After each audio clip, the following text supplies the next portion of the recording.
মাননীয় স্পিকার, আজকে যেই বিলটি উত্থাপন হয়েছে জুলাই গণঅভ্যুত্থানে অংশগ্রহণকারীদের সুরক্ষা ও দায় নির্ধারণের লক্ষ্যে যে বিলটা আনা হয়েছে, সেই বিলে যদি আমরা দেখি এখানে কমিশন বলতে জাতীয় মানবাধিকার কমিশনকে বোঝানো হয়েছে এবং এখানে ২-এর ঘতে সংজ্ঞার মধ্যে আমরা যদি দেখি বিশৃঙ্খল পরিস্থিতির অপরাধমূলক অপব্যবহার, এটার ব্যাখ্যাটা দেওয়া হয়েছে রাজনৈতিক প্রতিরোধের পরিবর্তে সংকীর্ণ ও ব্যক্তিগত স্বার্থে সংঘটিত যে হত্যাকাণ্ডগুলো হয়েছে এটাকে একভাবে দেখা হবে।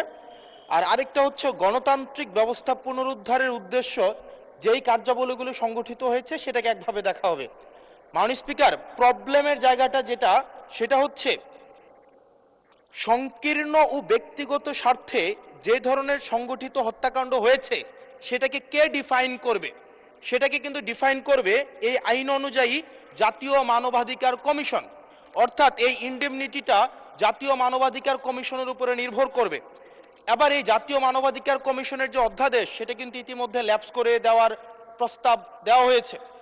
এখন এই জাতীয় মানবাধিকার কমিশনটা এটা যে ২০০৯ সালের অনুযায়ী যদি চলে তাহলে সেটা কিন্তু পুরোপুরি সরকার নিয়ন্ত্রিত একটা মানবাধিকার কমিশন। যেই মানবাধিকার কমিশন বিরোধী দল ও মতকে দমনের জন্য ব্যবহার করা হয়েছে, ভিকটিম ব্লেমিংয়ের জন্য ব্যবহার করা হয়েছে, যেই মানবাধিকার কমিশন গুম খুনের বৈধতা উৎপাদন করা হয়েছে। মাননীয় স্পিকার, এই মানবাধিকার কমিশনকে যদি আমরা মন্ত্রণালয়ের অধীনে রাখি এবং ওই মানবাধিকার কমিশনের মধ্য দিয়েই যদি আমরা জুলাই গণ অভ্যুত্থানের এই কার্যক্রমগুলোকে বিচারের এবং নিরীক্ষণের দায়িত্ব দেওয়া হয়, সেক্ষেত্রে এই নিরীক্ষণ কিন্তু প্রশ্নবিদ্ধ হবে।